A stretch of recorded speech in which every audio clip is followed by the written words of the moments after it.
Hello from Utah, where we're out just back from a swan hunt, tundra swan. They draw licenses here. There's about 2,000 given out a year, and I was able to harvest a very nice adult tundra swan.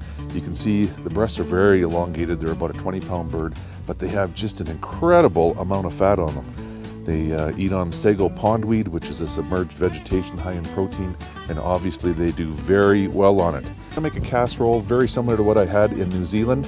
We're going to cut this into pieces, brown it up. We're going to add some onion, celery, carrots, fresh lemon, and we've got some rosemary and some bay leaves.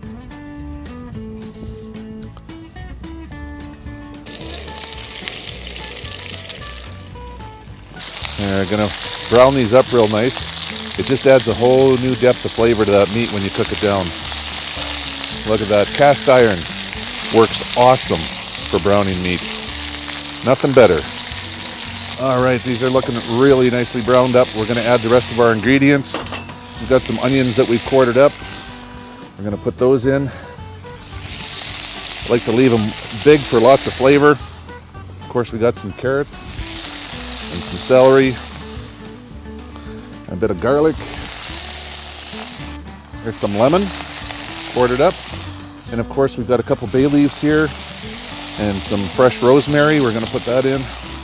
So what we're going to do now is I've got about a half a bottle of red wine here, and we're going to add that.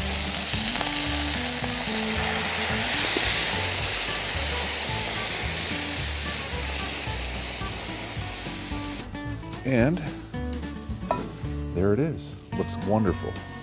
We're going to brown up a bunch of onions and mushrooms. We're going to saute those, get them real nice.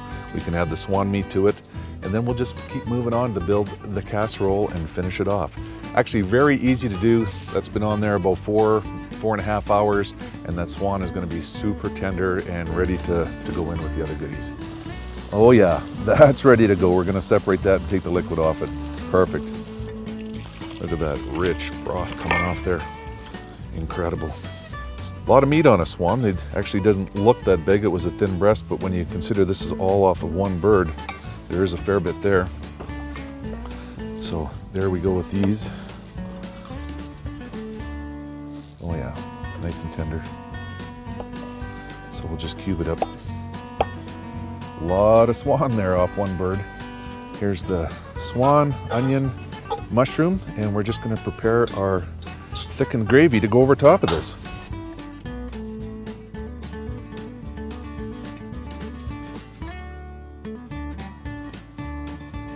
Our broth is nice and thick.